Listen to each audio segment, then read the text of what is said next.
हम बाहर खड़े होकर के दर्शन करते हैं। पद्म पुराणकार बताते हैं पवित्रारोपण के विधान में, पवित्रा जो आरोपण करते हैं ठाकुर जी के श्रीकंठ में, उनको जो फल प्राप्त होता है वही फल दर्शन में भी है।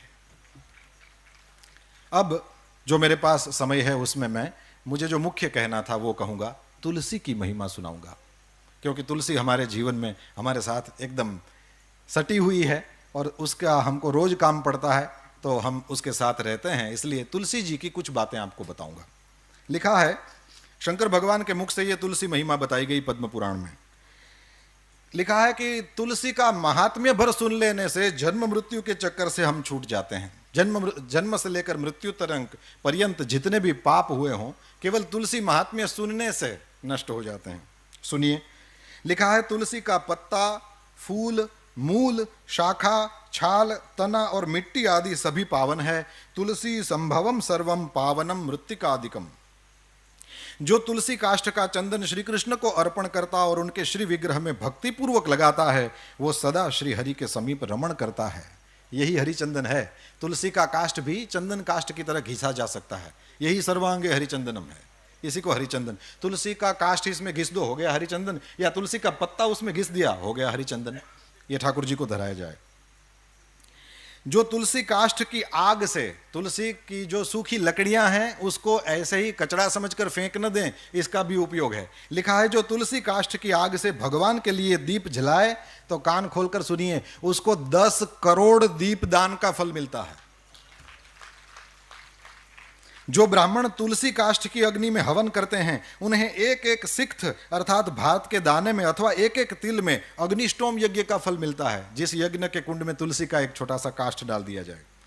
फिर लिखा है तुलसी की लकड़ी की आंच से तैयार किए हुए नैवेद्य का थोड़ा सा भी अन्न भगवान केशव को अर्पण किया जाए तो वो मेरु के समान अन्नदान का फल देने वाला होता है।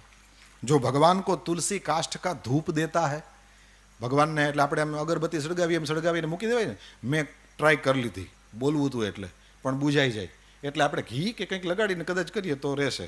લખ્યું છે कि जो भगवान को तुलसी काष्ठ का धूप देता है वह उसके फलस्वरूप 100 यज्ञानुष्ठान और 100 गौदान का फल प्राप्त करता है। केवल तुलसी काष्ठ का धूप, ये कचरा समझकर न फेंकें। आगे, जो मनुष्य अपने अंग में तुलसी की कीचड़ लगाकर श्री विष्णु का पूजन करता है, उसे एक ही दिन में 100 दिनों के पूजन का फल प्राप्त होता है। ये सब कुछ गीता प्रेस से प्रकाशित पद्म पुराण में आप दर्शन कर सकते हैं।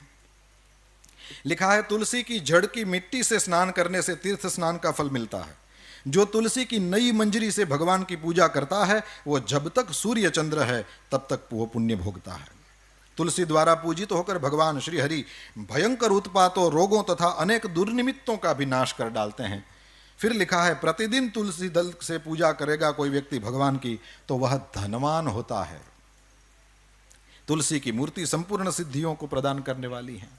फिर लिखा है पार्वण श्राद्ध के अवसर पर श्रावण मास में तथा संक्रांति के दिन तुलसी का पौधा लगाना ये अत्यंत पुण्यदायी है। तुलसी की जड़ में ब्रह्मा जी रहते हैं, मध्य भाग में भगवान जनार्दन रहते हैं और मंजरी में रुद्रदेव का निवास है, इसलिए शायद मंजरी रुद्रदेव को चढ़ती है। जिस घर, गांव या वन में तुलसी का वृक्ष हो, वहां जगदीश्वर श्री विष्णु प्रसन्न चित्त होकर निवास करते हैं। उस घर में दरिद्रता नहीं होती, वहां दुख, भय, रोग नहीं ठहरते। जहां तुलसी की सुगंध लेकर हवा चलती है, वहां की 10 दिशाएं और 4 प्रकार के जीव पवित्र हो जाते हैं। जिस घर में तुलसी के मूल की मिट्टी हो, वहां संपूर्ण देवता तथा कल्याणमयी भगवान श्री हरि सर्वदा स्थित रहते हैं। विशेषतः, अब ये थोड़ा अनजान सा लगेगा पर सुनेंगे तो बड़ा आनंद आएगा। लिखा है विशेषतः शिव मंदिर में यदि तुलसी का वृक्ष लगाया जाए तो उसमें से जितने बीज तैयार होते हैं, मंजरी और मंजरी जब सूख जाए तो उसमें से बीज तैयार होते हैं, उसी को बो दें। आपको कहीं उसके पौधे लेने जाने की जरूरत नहीं, अपनी ही तुलसी से बार बार आप अपना तुलसी का पौधा नया कर लेंगे। तो मंजरियों को संभालना चाहिए, उससे वहीं फिर हमको, ये विदेशों में रहने वाले जब तुलसी संभालना चाहें तो उनके लिए बहुत अच्छा ये मंजरी वाला उपाय है।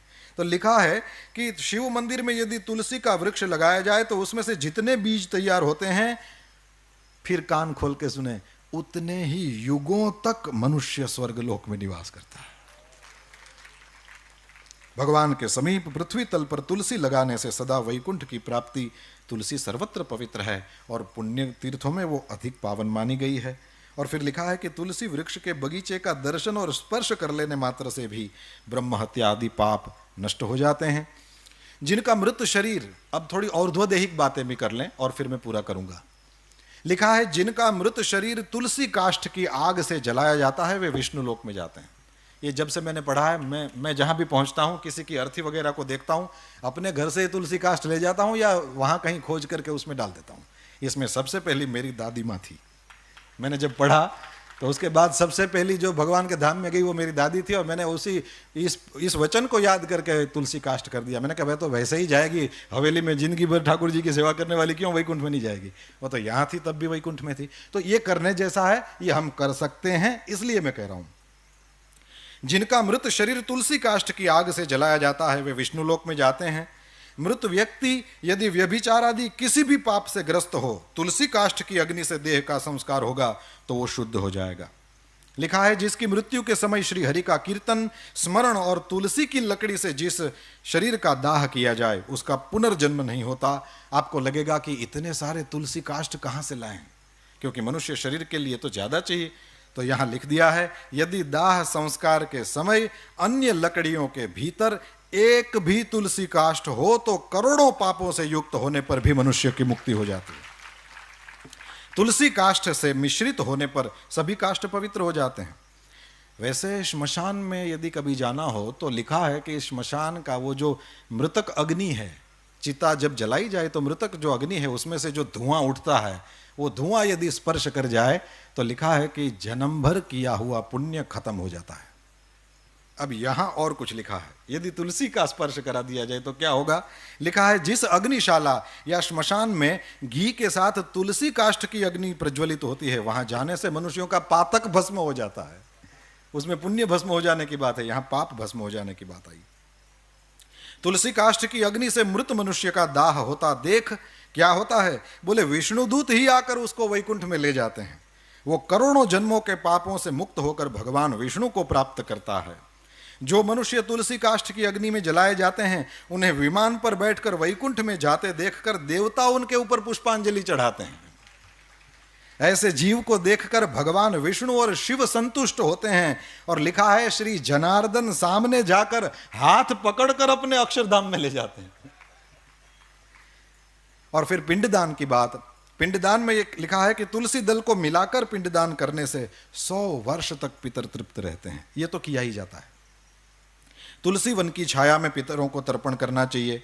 वहां किया हुआ पिंडदान लिखा है पितरों के लिए अक्षय होता है।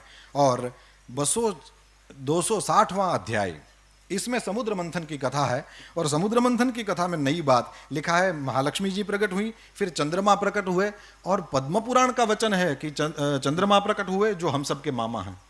पद्म पुराण में लिखा है कि चंद्रमा हम सबके मामा है। ये केवल हमारी दादियों से सुना हुआ नहीं है, पुराण भी इसके साक्षी देता है कि चंद्रमा सबके मामा है। अब मैया है महालक्ष्मी जी, श्री जी, और मामा हो गए ना। और फिर लिखा है कि इनके बाद समुद्र मंथन से भगवान श्री हरि की पत्नी तुलसी जी प्रकट हुई, जो परम पवित्र है और संपूर्ण विश्व को पावन बनाने वाली है। जगन माता तुलसी का प्रादुर्भाव श्री हरि की पूजा के लिए ही हुआ है। और सच में कभी भी श्री हरि का दर्शन करिए, मंगला के बाद जब ऋषि कुमार ठाकुर जी को सजा देते हैं पुष्पों की मालाओं से, तो उनके चरणों का फिर दर्शन नहीं होता। वो इसलिए नहीं कि नहीं कराना चाहते, लेकिन इसलिए कि उसमें तुलसी से वो दोनों चरण अच्छा देते रहते हैं। अंत में श्री राजेंद्र दास जी महाराज के द्वारा सुनी हुई एक बात कह करके पूरा करूंगा। उन्होंने कहा कि तुलसी जी क्यों इतनी ज़्यादा चढ़ाई जाती हैं। बोले इसलिए चढ़ाई जाती हैं कि तुलसी की जो मंजरी होती है, उस मंजरी में सफ़ेद छोटे छोटे फूल होते हैं, उसमें से कोई सुगंध आती है। मैंने तो कोशिश करी, लेकिन मेरी इस प्राकृत नासिका को उसमें से कोई गंध नहीं मैं प्राप्त कर सका। उतना पता नहीं, मेरा पुण्य नहीं होगा, पर उसमें से जो सुगंध आती है, महाराज जी ने कहा, श्री राजेंद्र दास जी महाराज ने कहा कि वही सुगंध श्री राधा जी, श्री श्री जी के शरीर से आती है, और इसलिए ठाकुर जी को तुलसी जी ज़्यादा पसंद है। हम सब ऋषि कुमारों को यहाँ पुराण प्रवचन के लिए अवसर दिया गया। इसके लिए अवसर के प्रदाता करुणा निधान पूज्य भाई श्री के चरणों में हम सब ऋषि कुमारों की ओर से बार बार दंडवत प्रणाम करता हूँ। आप सब ने बड़े प्रेम से सुना, इसलिए हम सब ऋषि कुमार आपके आभारी हैं। कृतज्ञता पूर्वक पुनः पुनः पूज्य भाई श्री के चरणों में प्रणाम। पूज्य